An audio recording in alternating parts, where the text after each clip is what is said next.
Sir పేరు నజీర్ బాషా గారు.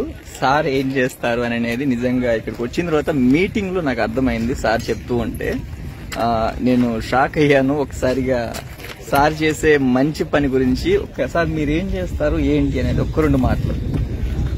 నమస్కారం, నా పేరు నజీర్ బాషా, రిటైర్డ్ బ్యాంక్ ఆఫీసర్ అండి. నేను గీతా వైభవ్ ట్రస్ట్ చైర్మన్ గా పనిచేస్తున్నాను.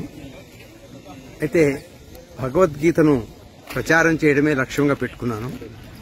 ఎందుకని అడిగితే భగవద్గీత అనేది మన విశ్వంలోనే వేదాలు అనేది ప్రాముఖ్యత ఉంది. ఆ వేదాలకు ఉపనిషత్తులకు సారం భగవద్గీత. ఈ భగవద్గీతను ప్రతి భారతీయుడు తెలుసుకోవాల్సిన ఆవశ్యకత ఉంది. ఎందుకంటే దాంట్లో విలువైన అంశాలు, ఏ గ్రంథములో లేనటువంటి విషయాలు, మన మనిషిని ఏ విధంగా డెవలప్ చేస్తుందో, ఎంత ఉన్నతంగా తీసుకెళ్తుందో తెలియజెప్పే మానసిక వికాస గ్రంథం అది. మరి అటువంటిది 5000 సంవత్సరాల క్రితం నాడే కృష్ణ భగవానుడు మనందరికీ చెప్పడం జరిగింది. కానీ దురదృష్టవశాత్తు భగవద్గీత మరణమేళమైపోయింది.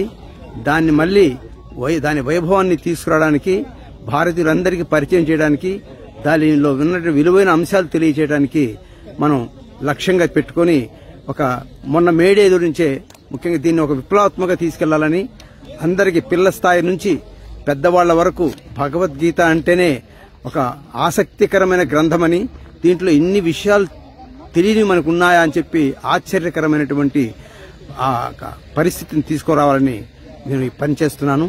మరి మీ అందరూ సహకరిస్తే భారతదేశమే భగవద్గీత దేశంగా మారిపోతుంది. నమస్కారం అండి. సార్ థ్యాంక్ యూ అండి. చూశారు కదా, మామూలుగా సార్ ముస్లిం అయినప్పటికీ మన భగవద్గీత మీద ఉన్నటువంటి గౌరవం, దాని మీద ఉన్నటువంటి అభిమానం, సేమ్ టైం దాని విలువ తెలిసి దాన్నే ప్రచారం చేస్తున్నారు. నిజంగా నాకు చాలా షాక్ అనిపించింది సార్ చెప్తూ ఉంటే. సార్ మీరు చాలా గొప్పవారు. So thank you. నా గొప్పతనం నాది కాదండి, భగవద్గీత చేసింది. ఆ ఇంట్లో చూస్తే ప్రతి ఇంట్లో బైబిల్ ఉంటుంది, ప్రతి ఇంట్లో బైబిల్ ఉంటుంది. 10 ముస్లిం ఇళ్లకు పోదాం, వాళ్ళ ఇళ్లలో కూడా ఖురాన్ తప్పనిసరిగా ఉంటుంది. ఎందుకంటే వాళ్ళు పెళ్లి చేసుకున్నప్పుడు కంపల్సరిగా అమ్మవారి నుంచి ఖురాన్ వస్తుంది. అది ఖురాన్ ఒక సాంప్రదాయంగా ఇస్తారు. ప్రతి ఇంట్లో ఖురాన్ ఉంటుంది. 5-6 మంది నమాజులు కూడా చేస్తారు. 10 ఇళ్లకి హిందువుల ఇళ్లకు పోదాం, మీరు భగవద్గీతను చూపించగలరా అని సవాల్ చేశాడు అతను. మీరు 10 ఇళ్లకి హిందువులు ఇంటికి పోతారు, వాళ్ళ ఇళ్లలో భగవద్గీత చూపించగలరా? హౌ ఇట్ ఈ స్టేట్మెంట్?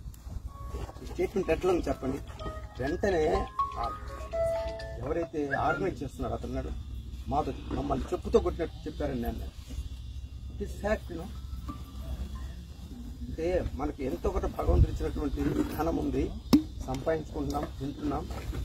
ఒక్క భగవద్గీతని 20 రూపాయలు పెడితే భగవద్గీత వస్తుందండి, 50 రూపాయలు పెడితే పెద్ద భగవద్గీత వస్తుంది.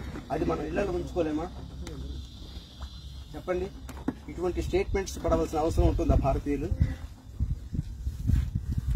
ఆలోచించండి. ఇది ఎందుకంటే నేను 10 సంవత్సరాల నుంచి భగవద్గీత మీద ఒక సాధన చేస్తున్నాను.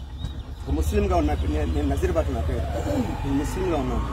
అయినా ఒక గ్రంథం, ప్రామాణిక గ్రంథం, వేదాల సారం, ఇది అడుగంటిపోతూ ఇది మరణమేళంగా తయారయ్యింది. ఎక్కడంటే ఎవరిని చనిపోతూ పెడుతున్నారు. అది చాలా చాలా విలువైన అంశాలు ఉన్నాయి. అది ఒక్కసారి మనం తెలుసుకుంటే మన జీవితమే మారిపోతుంది.